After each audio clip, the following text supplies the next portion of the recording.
Alright, hey guys, and welcome back to another video. I'm really excited to finally be able to share with you guys something I've been wanting to do for my YouTube for so long, and that is share my love and my passion for PlayStation 1 Japanese import collecting. Now, I picked out a small selection from my collection to share with you guys. It's some of the best games in the Japanese PlayStation 1 library. To start off our first video, I'm going to do many of these videos as long as you guys continue to watch, like, and show interest in these Japanese PS1 videos, because it is a bit of a niche, if nobody really watches them, what's the point, right? Because it is, not everybody's in the Japanese PS1 import collecting, but I hope I can change that for you guys. All the games I've selected for you for this video are easily playable without any knowledge of Japanese, and they're some of the best games in the Japanese library, with a couple of exceptions that I've included just for various reasons.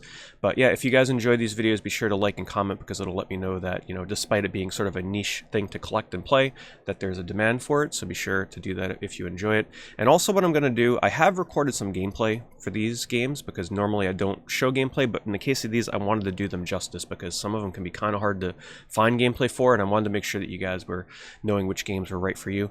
So what do you say we get started with the first game?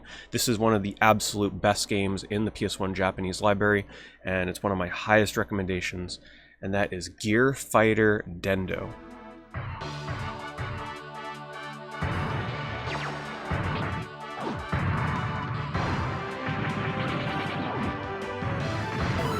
Now, this game here has been under the radar for quite a long time, and I was blown away by this game the very first time that I played it. It's a side-scrolling mech beat-em-up action game that has just some amazing combos.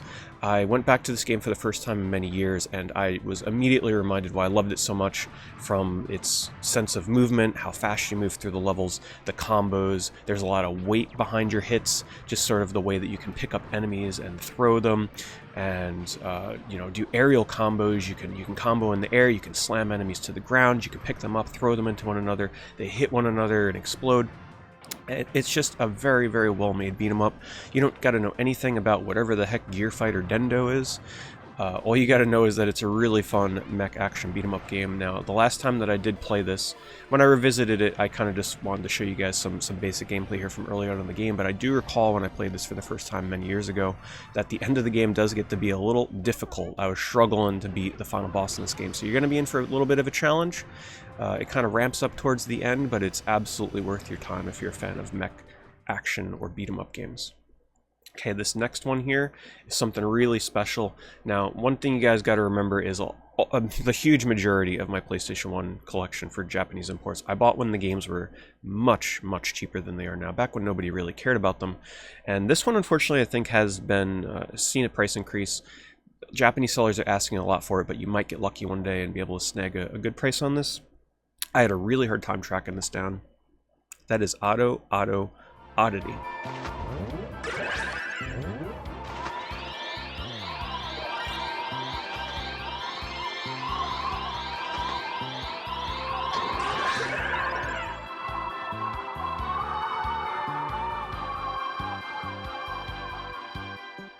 The best way that I can sum up this game is that it's on-rails, sort of Panzer Dragoon style game, except it's a lot slower paced.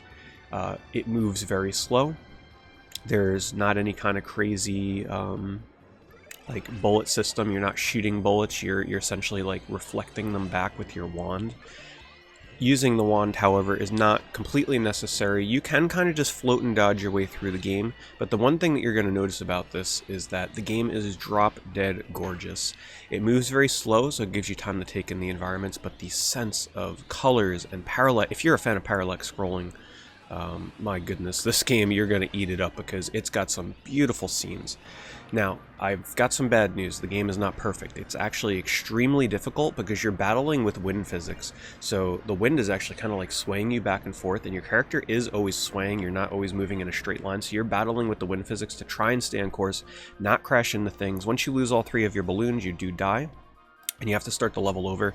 So sometimes a level can take you 5 or 10 minutes to get through, and when you get killed off, you're going to have to redo that all over again, and it can be a bit of a slog.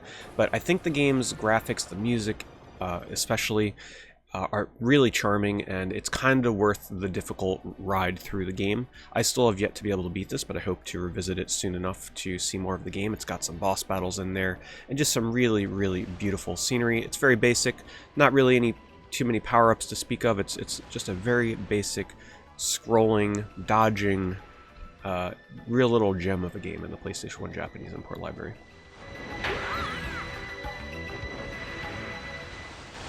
Alright, this is another really good one I've got for you guys. If you're a fan of beat-em-ups, once again, highest recommendations here, and that is Lucifer Ring.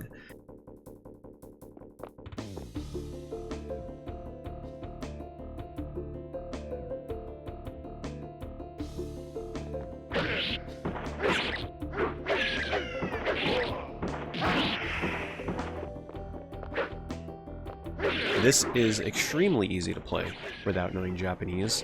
Even the menus themselves are in English. The only thing you're not going to get is the story. But the game itself is super easy to play, very straightforward, 3D engine.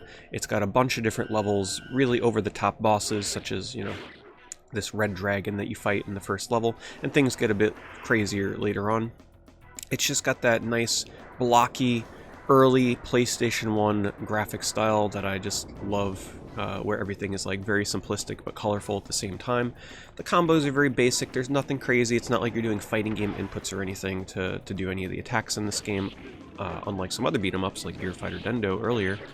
And by the time you get to the end of the game, it's just a nice little romp through a fantasy world that you can only play from the Japanese PlayStation 1 library. I enjoyed it so much I did some speedruns of it so I can play it over and over and over because it's, you know, it's a nice little game. Alright, this one here, oh man, I picked out some real good ones for you guys, okay? These are some of my favorites. I just love these games so much, and this one especially is really crazy. It's a game called Oh No. It's probably one of the more well-known imports these days. This one has gained some traction over the years, I believe. But originally when I found this game, it was still kind of under the radar, and oh my goodness do I love Oh No.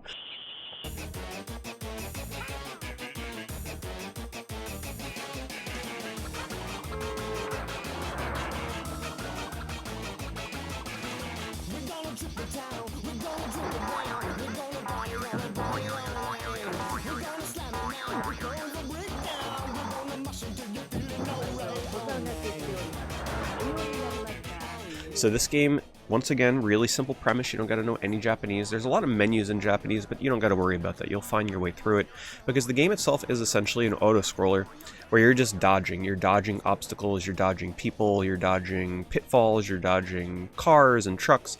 And this game has an insane sense of style. A lot of people say it kind of reminds them of like Parappa the Rapper in terms of, you know, the way that the visuals are sort of cut out. But the music is absolutely bonkers in this game. It's got like punkish ska Japanese music with a lot, you know, most of it is in English dialogue. And if you're lucky enough to get the game, I'm not sure if my copy actually has it. No, I still got to secure a copy that has it. There's actually some copies will come with a poster that will have the whole lyric sheet for all the music. I'm sure you can find scans of it online. But the game is very difficult. Just know this, it's very trial and error. So you fall, you get a game over, you got to start from either the checkpoint or the beginning of the level, and it can be very difficult to make it to the end of this game. You're going to die a lot, you're going to get very frustrated because essentially you're controlling between 2 to 4 characters. Early on in the game here, what I'm showing you, it's only 2 characters where you can kind of just change their position from being horizontal or vertical. Eventually you're controlling more characters and it gets very difficult to kind of manage them, but that's the fun, that's the charm. This game is completely over the top with some really wacky cutscenes that I'm probably not going to show you in this video because they're a little lewd, but yeah, I'll leave it to you to find out and see what this game is all about. Okay, so if you're looking for something a bit more chill, I've got 2 nice chill games here coming up for you guys. The first of which is Egg.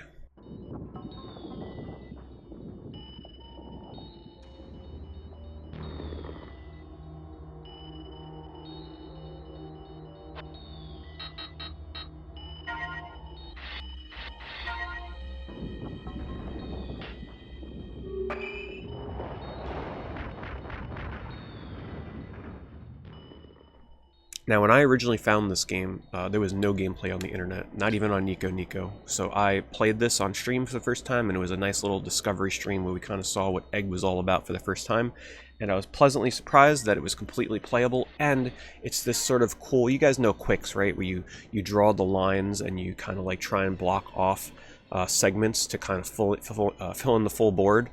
That is what Egg is, except it's a bit more glorified. Instead, you're rolling around an egg with egg physics, so it doesn't roll like a ball, it rolls like an egg, so it's going to have a curve to it. But it's a battle quicks game where you're battling other eggs, and as you make these quadrants and like block off sections of the map, it'll actually turn it into a city that will give you energy and defenses to ward off against the other egg. So if another egg rolls into your territory, they might crack and crumble.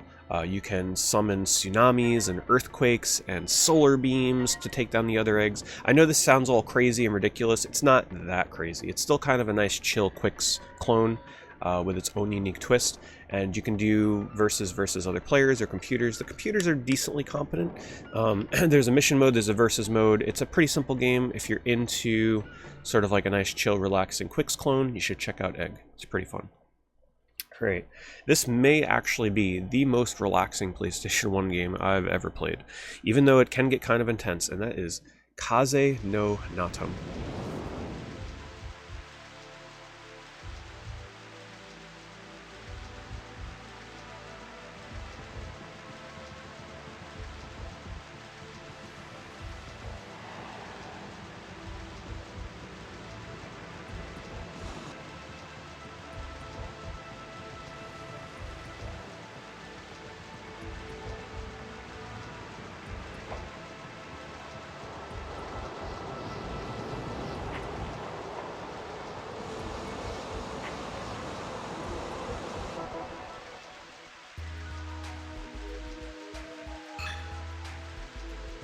And this is a hot air balloon simulator.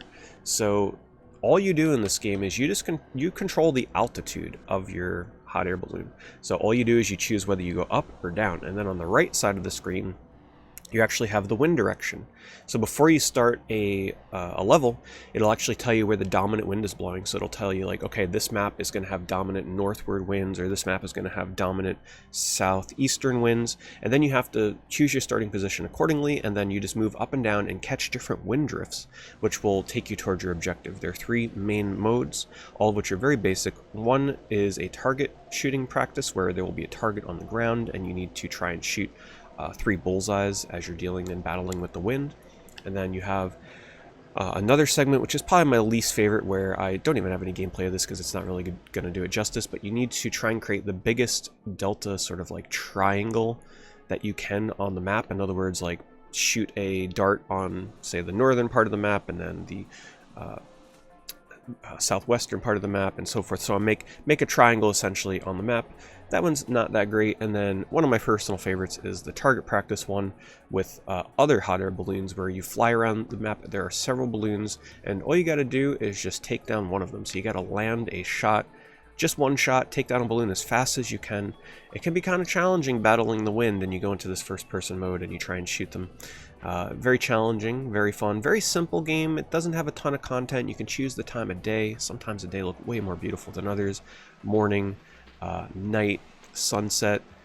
You can choose the weather: clear, raining, snow, cloudy, and of course the music. The music in this game is super relaxing. Very, you'll zone out with this game easily. But like I said, it can still remain pretty intense if you're trying to, do things optimally. So there's not a lot of content in this game, but you can absolutely spend an hour or two just kind of relaxing and chilling with this game, and play it maybe like once every year. I tend to pop this game in about once every year or two and have some fun with it ever since I bought it. So very chill PlayStation 1 import. All right, next up, this is the only one I got to reference the name for. So it's called Granu-Shimai Daibouken.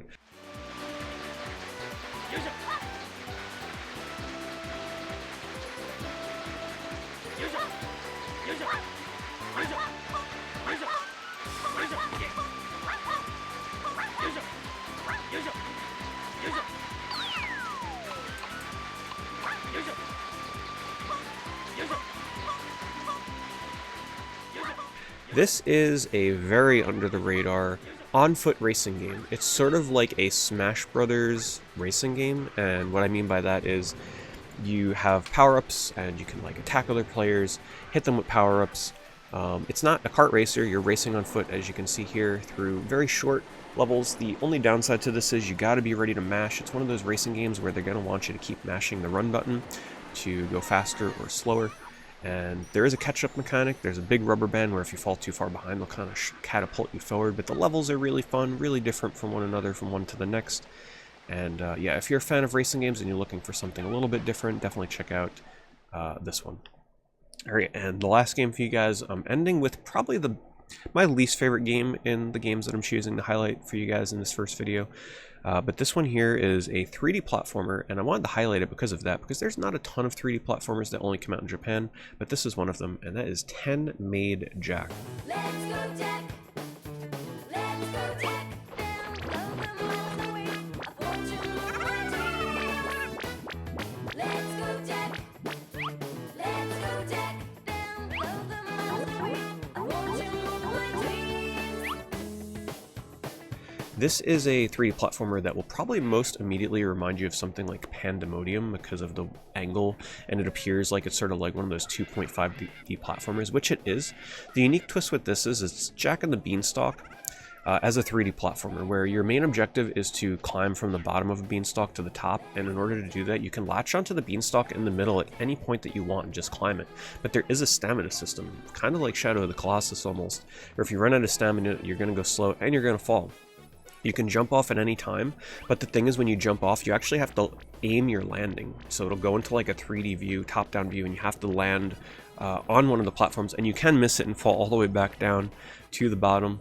So it's sort of like that getting over it game in a way, and I mention that because this game can be very frustrating. It's definitely not perfect. It's got some, well, first of all, you're also going to notice it's got some crazy, catchy, weird vocal music that you're going to love for the first 5 minutes, and then you're going to hate, you know, after 5 minutes, because it's very repetitive.